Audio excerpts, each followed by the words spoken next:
नमस्कार।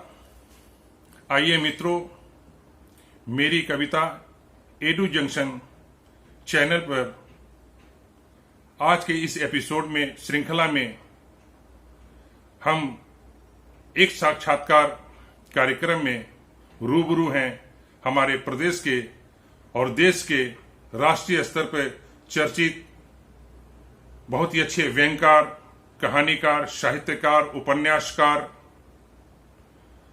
डॉक्टर गिरीश पंकज जी के साथ। और मैं आज उनसे साहित्य के अलावा बहुत सारी बातें करने वाला हूं। डॉक्टर साहब, पंकज जी, आपका हमारे चैनल में बहुत बहुत स्वागत है। नमस्कार भाई, धन्यवाद।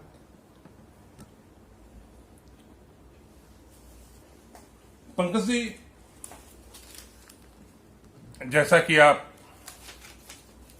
की जानकारी में होगी कि हमारी जो मेरी कविता चैनल जो है वो साहित्यकारों के साथ एक लंबी श्रृंखला चला रही है, चर्चाएं कर रही हैं उनके साहित्य लेखन पे, रचनाओं पे। तो आज मैं आपसे बात शुरुआत करने जा रहा हूं पंकज जी की छत्तीसगढ़ नए राज्य बने हुए करीब 20 वर्ष हो चुके हैं और इस 20 वर्षों में ये पहली सरकार भाजपा की रही है, दूसरी सरकार अभी कांग्रेस की आ गई है। तो मैं आपसे जानना चाह रहा हूं कि ये छत्तीसगढ़ गठन के बाद से छत्तीसगढ़ में विकास के बहुत सारे कार्य किए गए, बहुत सारे आयाम देखने को मिले हैं। तो मैं ये जानना चाहता हूं कि छत्तीसगढ़ के जो साहित्यकार हैं, छत्तीसगढ़ के जो रचनाकार हैं, तो साहित्यकारों का जो अभी वर्तमान जो स्थिति है राज्य गठन के बाद से प्रदेश में, उनकी रचना धर्मिता को लेकर के, तो उसमें जो सरकार का जो सहयोग या सापेक्ष है, या सरकार साहित्यकारों के प्रति कुछ उदासीन है, जो सम्मान प्रदेश में साहित्यकारों के मिलनी चाहिए और साहित्यकारों से जो सहयोग सरकार को लेनी चाहिए, वो कितना ले पा रही है और आप कितना दे पा रहे हैं, और सरकार आपके प्रति कितनी उदार है या उदासीन है? नहीं, बहुत अच्छा प्रश्न किया आपने। दरअसल मेरा अपना निजी मत यह है कि कोई भी लेखक, अच्छा लेखक तो बहुत सारे हैं, कोई भी अच्छा लेखक सरकार के भरोसे रचना कर्म नहीं करता। लेखक की अपनी स्वयं की सत्ता होती है और उसके बलबूते वह लेखन करता है। लेकिन ये जैसा कि आपने पूछा, तो सरकार का दायित्व यह है कि जो लेखक सृजन कर रहा है उस सृजन को हम कितना अच्छा प्रतिसाद दे पाते हैं। ये एक किसी भी राष्ट्र में, किसी भी समाज में, किसी भी सत्ता की जिम्मेदारी होती है और आदिकाल से चला आ रहा है कि लेखक को सरकार का आश्रय मिलता है। लेकिन ऐसा इसका मतलब यह नहीं है कि लेखक दरबारी हो जाए। लेखक चूंकि वो पूर्णकालिक लेखक होता है, इसलिए सरकार का भी दायित्व होता है कि उसे लेखन का वो सम्मान करे। इसीलिए राज्य सरकारों में विभिन्न पुरस्कारों की व्यवस्था होती है, मान सम्मान की व्यवस्था होती है। और रही छत्तीसगढ़ राज्य की बात, तो शुरुआत में 3 साल तक कांग्रेस की सरकार थी और कांग्रेस की सरकार जब बनी तो उस दौरान भी योजनाएं तो कुछ बनती रहीं कि कैसे राज्य के लेखकों को मुख्य धारा में लाया जाए, उनका सम्मान किया जाए। लेकिन वो सब योजनाएं बनती रही, कार्य रूप में बहुत ढंग से चीजें आ नहीं पाई। और उसके बाद 15 साल भारतीय जनता पार्टी की सरकार रही। उस सरकार ने भी विकास के एजेंडे पे काम तो किया, लेकिन साहित्य उनके एजेंडे में उतना नहीं था जितना होना चाहिए था। और उसके बाद अब 2.5 साल से फिर कांग्रेस की सरकार आई है और मैंने महसूस किया है कि सरकार में भी कोशिश ये हो रही कि एक सांस्कृतिक परिषद बने, जिसके माध्यम से साहित्यकारों का मान सम्मान हो, साहित्य का उन्नयन हो। और उस दिशा में सरकार ने जो काम किया उसमें छत्तीसगढ़ी साहित्य का भी संवर्धन हो, हिंदी साहित्य का भी संवर्धन हो। इस दिशा में योजनाएं बहुत बन रही हैं। लेकिन दुर्भाग्य की बात यह है कि हमारी सरकारें साहित्य को 2म दर्जे की नागरिकता प्रदान कर देती है। उनका लक्ष्य पहरा रहता है तथाकथित जो आधुनिक विकास है, जिसमें सड़कें हैं, भवन हैं, जिले बनाना है, तहसीलें बनाना है, इस सब की प्राथमिकता उनकी होती है। लेकिन साहित्य का उन्नयन कैसे हो, एक साहित्यकार जो मर मर करके रचना कर्म करता है, उसका कैसे हम उन्नयन करें, उसको कैसे समादृत करें, इस दिशा में सरकार उदासीन हो जाती है। अभी आपने बात कही दरबारी होने की, है ना। जैसे कि पहले के राजघरानों में, राजवाड़ों में साहित्यकारों का, लेखकों का और विद्वानों का एक सम्मान दिया जाता था। तो सम्मान का मतलब नहीं कि हम केवल दरबारिता ही करें। अभी कुछ वर्षों से लगातार, जब से सत्ता परिवर्तन का ये दौर चला है, तो हमको देखने में आ रहा है कि पत्रकारों को, बुद्धिजीवियों को, साहित्यकारों को, उनको लेखन के लेकर के थोड़ी सी अगर सरकार की आलोचना होती है तो उन्हें प्रताड़ित किया जाने लग रहा है। तो उस पर आपके क्या विचार हैं? बहुत अच्छी बात है और बहुत मेरे मन का प्रश्न है ये, और इस पर मैं बहुत निर्भीकता के साथ हमेशा बोलता रहता हूँ। और मुझे याद आती है हमारे अपने समय के बड़े शायर दुष्यंत कुमार की पंक्ति। दुष्यंत कहते हैं जी। कि मत कहो आकाश में कोहरा घना है, जी। मत कहो आकाश में कोहरा घना है, यह किसी की व्यक्तिगत आलोचना है। तो मैंने भी इसी बात को एक बार कहने की कोशिश की, दुष्यंत की बात को ही, कि लोकतंत्र शर्मिंदा है, राजा अब तक जिंदा है और हमने अपनी बात कही, वे समझे या निंदा है। तो ये जो सत्ता का चरित्र है, अगर हम सरकार को आईना दिखाने की कोशिश करते हैं तो सरकार बुरा मान जाती है, चाहे वो दिल्ली की सरकार हो, चाहे छत्तीसगढ़ की सरकार हो। यह हमारे लोकतंत्र का सबसे घृणित पक्ष है कि अपनी आलोचना सरकारें बर्दाश्त नहीं कर पाती, जबकि कोई भी लेखक या पत्रकार क्यों बेवजह आलोचना करेगा, लेकिन कहीं कोई बात गलत दिखती है, कोई परियोजना में कोई छेद दिखाई देता है, कोई निर्णय में कहीं कुछ खोट दिखाई देती है, तब पत्रकार या साहित्यकार उसकी आलोचना करता है। तो उसको सहृदयता के साथ सरकारों को लेना चाहिए, जैसे कि कबीर ने कहा। उस मामले में हमें कबीर बन जाना चाहिए सरकार को कि निंदक नीरे राखी आंगन कुटी छवाए और बिन पानी साबुन बिना निर्मल करे सुहाए।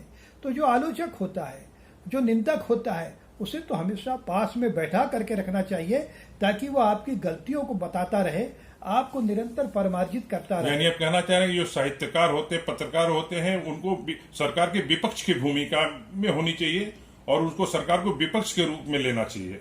कोई भी अच्छा लेखक हमेशा प्रतिपक्ष की आवाज बनेगा, कोई भी अच्छा रचनाकार प्रतिपक्ष के रूप में अपनी भूमिका अदा करेगा। अगर वो भी दरबारी बन गया तो मैं जहां तक समझता हूं कि वो एक लेखक नहीं है। लेखक हमेशा प्रतिपक्ष की भूमिका में रहेगा। वो सत्ता पक्ष के खिलाफ कोई भी बात अगर लगती है तो वो डंके की चोट में कविता लिखेगा, कहानी लिखेगा या खबर बनाएगा।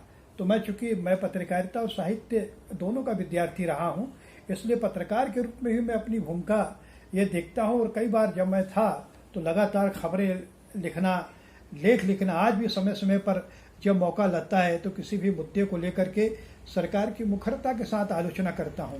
और ये किसी भी लेखक को या पत्रकार को परवाह नहीं करना चाहिए कि उसके कहे का सरकार बुरा मान जाएगी। अगर लेखक इसकी चिंता करेगा कि सरकार बुरा मान जाएगी तो उसे, मैंने कई बार कहा भी है कि उसे लेखन छोड़ देना चाहिए। लेखक को तो निर्भीक होकर पिछले दिनों पंकज जी, पिछले दिनों फैज के एक नज्म को लेकर के देश भर में बहुत ही बवेला मचा था, है ना। तो क्या आपको लग रहा है कि फैज ने क्या सत्ता के अगेंस्ट में कुछ बात कही थी, या वो बिल्कुल सही बात कहा था, सत्ता को चेतावनी देने के लिए, चाहे राह दिखाने के लिए कहा था? तो फैज की जो आलोचना लेकर के एक विशेष राजनीतिक पार्टी के वर्ग द्वारा उनके समर्थकों द्वारा वो पूरा हंगामा किया गया। ये दरअसल उस पंक्ति को ना समझने के कारण ऐसा हुआ। फैज हमेशा पाकिस्तान में व्यवस्था के खिलाफ लिखते रहे हैं और उन्हें सजा भी दी जाती रही है। तो उस पंक्ति के, उनकी शायरी को आज के संदर्भ में जोड़ करके उसका गलत अर्थ निकालना, यह काम उस समय हुआ एक विशिष्ट विचारधारा के लोगों द्वारा। जबकि मुझे नहीं लगता कि फैज जैसा व्यक्ति बहुत संकीर्ण विचारधारा के साथ अपनी रचना करेगा। फैज हमारे समय के बड़े शायर हुए हैं और उनकी रचनाओं से हम लोग प्रेरणा पाते हैं कि मताए लौहो कलम छिम गई तो क्या गम है, कि खूने दिल में डुबोली है उंगलियां मैंने। क्या बात है। तो इस तरह की पंक्ति कहने वाला व्यक्ति एक दबंग रचनाकार होता है, और जो दबंग रचनाकार होता है वह परवाह नहीं करता। और फैज हम उसी तरह के नायक के रूप में हम उनको देखते हैं। ये हमारी भूल है कि उनकी किसी बिटवीन द लाइन्स का हम कुछ गलत अर्थ निकाल करके एक वितंडा पैदा करें। जी। तो ये उस तरह का मामला था। ये तो हो गई साहित्यकारों की देश और प्रदेश में स्थिति पर बातें। अब मैं पंकज जी आपसे आपकी रचना धर्मिता, आपकी लेखन क्षेत्र पर कुछ चर्चाएं करना चाहूंगा। जी। तो आप नो डाउट प्रदेश के साथ आप राष्ट्रीय स्तर के एक स्तंभ रचनाकार के रूप में सम्मानित हैं। बहुत सारे प्रदेशों में, दिल्ली में, राष्ट्रीय स्तर पर, अंतर्राष्ट्रीय स्तर पर भी बहुत सारे आपको सम्मान प्राप्त हो चुके हैं। तो आपके पास आपने बहुत सारे व्यंग उपन्यास, व्यंग संग्रह, गजल संग्रह, गीत संग्रह इत्यादि पुस्तकें लिखी हैं। तो आपकी जो पुस्तकें हैं और आपका जो लेखक है वो विशेषकर व्यंग की तरफ ज्यादा रुझान है या समग्रता के रूप में साहित्य को देखता है? बहुत बहुत अच्छा है ये। अच्छा, चर्चा के दौरान ये अच्छा प्रश्न आया कि मैं जब अपनी प्राथमिकता अगर तय करूं कि मेरी अनेक विधाओं में मैंने लेखन किया है, लेकिन ये तो मानना पड़ेगा कि मेरी विधा है, मूल विधा तो व्यंग है जी। क्योंकि व्यंग के माध्यम से मैं विसंगतियों के खिलाफ प्रहार करता हूं जो अराजकता समाज में दिखती है। तो मुझे लगा कि व्यंग ही मेरे लिए एक ऐसा टूल है जिसके माध्यम से मैं अपनी बातों को अभिव्यक्त कर सकता हूं। तो जब बात छोटे पैमाने पे कहनी होती है तो छोटा व्यंग लिखता हूं।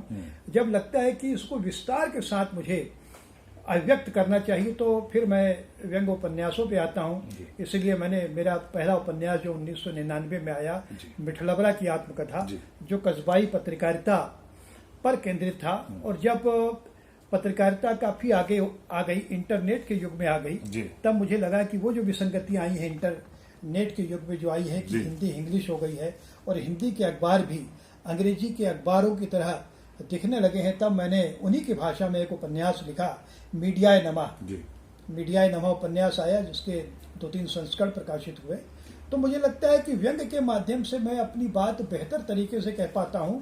इसलिए जब मैं गजलें भी कहता हूं तब उसमें भी घूम फिर के व्यंग आ जाता है। या अगर मैं गीत कहता हूं तो अनायास ही गीतों में भी व्यंग की एक अंतर्धारा प्रवाहमान होने लगती है। तो मुझे लगता है कि मेरी रचना का जो मूल स्रोत है वो व्यंग है। ठीक है, विधाएं बच्चों के लिए भी जब लिखता हूं तो उसमें आपने बाल साहित्य पर भी कुछ काम किया? हाँ, बाल साहित्य पर मैंने काफी काम किया है। मुझे एक लगता है कि एक लेखक को बच्चों के लिए भी लिखना चाहिए। दुर्भाग्य है कि हिंदी में यह प्रवृत्ति नहीं है। हिंदी का जो तथाकथित लेखक है वो अपने आप को बच्चों का साहित्य लिखते हुए दोयम दर्जे का अपने आप को महसूस करता है और लगता है कि बच्चों के लिए लिखा जाना छोटा काम है, जबकि मुझे लगता है कि बच्चों के लिए लिखा जाना बच्चों का खेल नहीं है। जी। बांग्ला साहित्य में देखिए, रविन्द्रनाथ टैगोर या शरद चंद्र चट्टोपाध्याय जैसे महान रचनाकारों ने समय निकाल करके बच्चों के लिए लिखा है। जी। मराठी में भी बच्चों के लिए बड़े बड़े साहित्यकारों ने लिखा। भारतीय साहित्य में मैंने देखा है कि वहां के बड़े बड़े लेखक बच्चों के लिए भी लिखते रहे हैं। लेकिन हिंदी में ही ऐसा क्षेत्र है जहां हमारा तथाकथित बड़ा लेखक, उसके बाल साहित्य की में बहुत कमी दिखाई देती है। मुझे लगा कि एक साहित्य के एक विनम्र विद्यार्थी के नाते मुझे महसूस हुआ कि मुझे व्यंग के साथ, कहानियों के साथ बच्चों के लिए भी लिखना चाहिए। इसलिए मैंने समय समय पर बाल कविताएं लिखी, बच्चों के लिए नाटक लिखे और पिछले 1-1.5 सालों में बच्चों के लिए मैंने अनेक कहानियां लिखी। ताकि बच्चों को, और एक उपन्यास भी बच्चों के लिए, शाबाश गोलू करके मैंने उपन्यास भी लिखा, ताकि उसके माध्यम से बच्चों को मैं कुछ नैतिक शिक्षा दे सकूं। और बच्चों के लिए लिखता हूं तो इस उद्देश्य के साथ लिखता हूं कि मेरी कविता अगर बच्चे पढ़ें तो उसमें कुछ संदेश ग्रहण करते। अगर मैं 4 लाइन लिखता हूं कि हाथी दादा रोज नहाते, साबुन पानी नहीं बचाते, चिड़िया रहती है परेशान, रह जाता उसका स्नान, उसमें भी एक संदेश में देना चाहता हूं कि हाथी है एक बलशाली वर्ग है। ये हालांकि बच्चा बाद में उस चीजों को समझेगा, अभी तो फिलहाल उसका आनंद वो लेगा कि हाथी दादा रोज नहाते, साबुन पानी नहीं बचाते और चिड़िया रहती है परेशान, रह जाता उसका स्नान। एक वंचित वर्ग का छोटा सा व्यक्ति स्नान करने से वंचित हो जाता है और एक हाथी समग्र पानी से स्नान कर लेता है। तो एक प्रतीक कविता है जिसे समझाने का काम बड़े होकर के प्राध्यापक कर सकते हैं, लेकिन बच्चे के माध्यम से मैं शुरू से ये बात डालना चाहता हूं। और बच्चों को पर्यावरण के लिए सचेत करते हुए भी मैंने कविता लिखी कि हरे भरे मतवाले पेड़, हम सबके रखवाले पेड़, हमको मत काटो कहते हैं वर्षा लाने वाले पेड़, और पत्थर खाकर फल देते हैं, देखो ये दिल क्या वाले बात है, पेड़, बहुत सुंदर। हरे भरे मत वाले पेड़। तो अपनी रचना के माध्यम से मैं चाहता हूं कि बच्चों में एक संस्कार, पर्यावरण के लिए, माता पिता के लिए, अपनी जागरूकता के लिए, शिक्षा के लिए, तो इस तरह के मैंने तो तमाम ये बाल आपके कविताएं तमाम लिखी। व्यंग संग्रह, व्यंग उपन्यास सबसे ज्यादा चर्चित कौन सा उपन्यास या व्यंग रचना रही है? मेरा ये, मुझे लगता है कि सबसे ज्यादा चर्चित उपन्यासों में पहला उपन्यास था जो मिठलवरा की आत्मकथा मैंने लिखी थी, जिसमें मीडिया पर और संपादक के चरित्र ऐसा का सुनने में आया कि उस मिठलबरा की आत्मकथा में किन्हीं विशेष व्यक्ति विशेष को आपने नायक के रूप में लिया।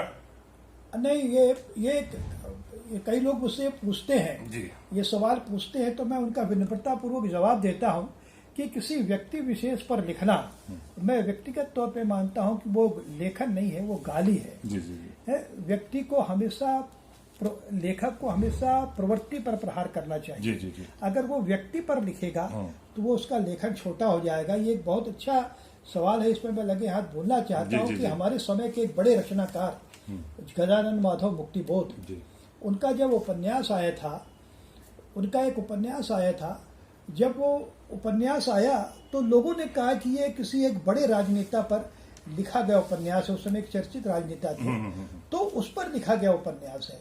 तो जबकि मुक्तिबोध ने उन पर नहीं लिखा, लेकिन वो राजनेता का चरित्र उन्होंने देखा होगा, तो एक बुनावट उन्होंने ऐसी की होगी, तो लोगों को लगा होगा कि उन्होंने, मुक्तिबोध ने उस पर लिखा। और मैंने भी जब वो उपन्यास लिखा तो लोगों को लगा किसी एक व्यक्ति विशेष पर है, लेकिन ऐसा नहीं है। मैंने बहुत सारे संपादकों का चरित्र देखा, जी जी जी जी। तो मुझे लगता कि इस पर एक उपन्यास, व्यंग उपन्यास बन सकता है, और वो उपन्यास मैंने लिखा। और तो उसमें कहीं आपके अंदर का कोई आक्रोश था या पूर्वाग्रह से ग्रसित होकर तो उपन्यास में आपने अपने आप को तो व्यक्त नहीं कर दिया है कि अगर रचनाकार अगर पूर्वाग्रह से ग्रस्त होकर लिखेगा तो लेखन की शुचिता बाधित होगी। जी। है, उसको वो उपन्यास दरअसल समकालीन पत्रकारिता की विसंगतियों के खिलाफ जो मेरा गुस्सा था कि एक संपादक का चरित्र किस तरह से होता है, प्रबंधन किस तरह से पत्रकारों का शोषण करता है, तो वो उपन्यास दरअसल संपादक और मालिक के शोषण की कथा है। अच्छा अच्छा। वो किसी व्यक्ति विशेष की कथा नहीं है, वो पत्रकारिता के अंदर की विसंगतियों की कथा है, जिसे कुछ लोगों ने किसी व्यक्ति विशेष पर ले लिया, जबकि मेरी आत्मा जानती है कि वो व्यक्तिपरक उपन्यास नहीं है, वो प्रवृत्ति मूलक उपन्यास है, जिसकी तारीफ भोपाल में बैठे लोग, दिल्ली में बैठे पत्रकार मित्रों ने भी की कि आपने रायपुर में बैठे दिल्ली और भोपाल की विसंगतियों को कैसे अपने उपन्यास में उकेर दिया। तो संभवतः यही वजह है कि आपको राष्ट्रीय स्तर पर देश का सबसे बड़ा सम्मान व्यंग्यश्री और राष्ट्रभाषा गौरव सम्मान से सम्मानित आप किए जा चुके हैं। तो आपकी वो कौन सी विशेष रचना थी जिसकी वजह से आपको ये सम्मान प्राप्त हुआ? बहुत अच्छे आपने प्रश्न किया। वो जो मुझे दिल्ली में 2018 में लखटकिया सम्मान जिसको कहते हैं, क्योंकि उसकी राशि ही 1 लाख से पार है, तो इसलिए उसको लखटकिया सम्मान कहा जाता है। वो सम्मान मुझे किसी एक कृति के लिए नहीं मिला, वो मेरे समग्र व्यंग लेखन के लिए लिखा, इसलिए उनका जो सम्मान मिला, उसमें जो पत्र आया, तो उसकी भाषा ही यही थी कि व्यंग साहित्य में अतुलनीय योगदान के लिए, अच्छा। अतुलनीय योगदान शब्द के लिए वो सम्मान दिया जाता है, जिसमें सम्मान मुझे गर्व है कि मुझसे बहुत पहले आदरणीय लतीफ घोंगी, जो हमारे समय के बड़े व्यंगकार थे, उनको मिला, और भी बहुत सारे व्यंगकारों को वो सम्मान मिला। तो वो किसी एक व्यक्ति कृति के लिए नहीं, मेरी समग्र 25 उस समय तक मेरे। अच्छा, विदेश यात्राओं को भी अंजाम दिए, बहुत सारी, मेरे जहां तक जानकारी में 15-16 विदेश यात्राएं आप कर चुके हैं, जिसमें हिंदी, विश्व हिंदी सम्मेलन और अंतर्राष्ट्रीय हिंदी सम्मेलन, तो उसमें भागीदारी जो रही है देश के प्रतिनिधि के रूप में। तो विदेशों में भारतीय साहित्य और हमारी जो भाषा है और यहाँ की जो संस्कृति है, नजरिया क्या है, वहाँ कितना वो आज भी जीवित है? ये बहुत अच्छा प्रश्न है, ये अच्छा है। मैंने जितनी भी विदेश यात्राएं की हैं, सबसे पहली यात्रा मेरी त्रिनाड एंड टोबैगो को हुई थी, जब वहाँ पहली बार अंतर्राष्ट्रीय हिंदी सम्मेलन हुआ। भारत में 2 तरह के आयोजन होते हैं, एक अंतर्राष्ट्रीय हिंदी सम्मेलन होता है जो वहाँ की निजी संस्थाएं करवाती हैं, विश्वविद्यालय या कोई करवाता है, और भारत सरकार विश्व हिंदी सम्मेलन करवाती है। तो जब मैं त्रिनाद गया, हमारे जो आदरणीय हैं प्रेम जन्मेजय जी है, उस समय त्रिनाद में प्रोफेसर थे हिंदी शिक्षण के लिए, उनको वहाँ भेजा गया था। तो प्रेम जन्मेजय ने वहाँ पर विश्व हिंदी अंतर्राष्ट्रीय हिंदी सम्मेलन करवाया था।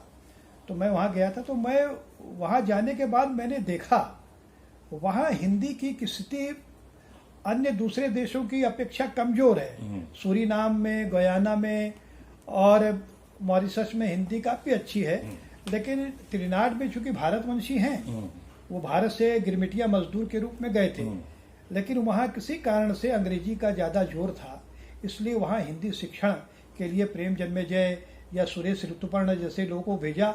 और एक तो बहुत महान व्यक्ति जिसने दिसंबर 2020 में जिनका निधन हुआ, डॉक्टर हरिशंकर आदेश, वो तो वहीं जाकर के बस गए। और उनके जाने के बाद ये हुआ कि हिंदी शिक्षण का जोर वहाँ चलता गया। और आज त्रिनाद में काफी जानकार लोग हैं, हिंदी के प्रति गहरा लगाव है। और मैं सुनील भाई आपको बता दूं कि वहाँ लोग भारतीय फिल्मों को, भारतीय गानों को बहुत पसंद करते हैं। और मुझे प्रेम जी ने बताया कि वहाँ तो सुहानी रात ढल चुकी, न जाने तुम कब आओगे, एक जो मशहूर गाना था, वो तो वहाँ का लगभग राष्ट्रीय गीत जैसा हो गया है। जब तक कोई वहाँ का गायक इस गीत को नहीं गाए, उसकी गायकी सफल नहीं मानी जाती। तो मैंने एक व्याख्या उसकी की थी, प्रेम जी को बहुत अच्छा लगा कि ये गीत उन्हें क्यों पसंद है, वहाँ के भारतवंशियों को, कि सुहानी रात ढल चुकी, न जाने तुम कब आओगे। तो वो कहते हैं कि हे भारत के मेरे भारतवासियों, ये सुहानी रात ढलती जा रही है और हम तुमसे बिछुड़ करके त्रिनाद में आ गए हैं, विदेश में आ गए हैं, तुम लोग हमारी सुध लेने कब आओगे। तो ये त्रिनाद का मेरा अनुभव रहा। मेरा अनुभव ब्रिटेन का भी रहा और अमेरिका में भी रहा। जितने भी भारत के लोग विदेश में जाकर के बसे हैं, मॉरिशस में या दूसरे देशों में, वे भारतीय संस्कृति को, भारतीय परंपराओं को बहुत आदर देते हैं और वहीं रहने की कोशिश करते हैं। वो अपने साथ गिरमिटिया मजदूर अपने साथ हनुमान चालीसा ले गए थे, रामायण ले गए थे, उसके माध्यम से वो वहाँ मजदूरी करते रहे और अपने आप को भारतीय होने के गर्व से भरे हुए थे। तो मुझे लगता है कि एक विदेश जी, पंकज जी, अब चलते चलते अंतिम पड़ाव में ये आप हिंदी के अलावा हाल फिलहाल आपने छत्तीसगढ़ी पर भी कुछ रचनाओं करने के लिए सोची है और कुछ आपने शुरू भी किया है। बहुत सही कहा, क्योंकि मुझे लगता है कि मैं एक माटी पुत्र हूँ, भले जन्म कहीं और हुआ हो, लेकिन छत्तीसगढ़ में मेरी परवरिश हुई। मनेनगढ़ जैसे कस्बे में मैं रहा और वहाँ रह करके मैंने अपना लेखन कार्यक्रम किया। तो छत्तीसगढ़ में रह करके मैं भी अपने आप को विशुद्ध रूप से छत्तीसगढ़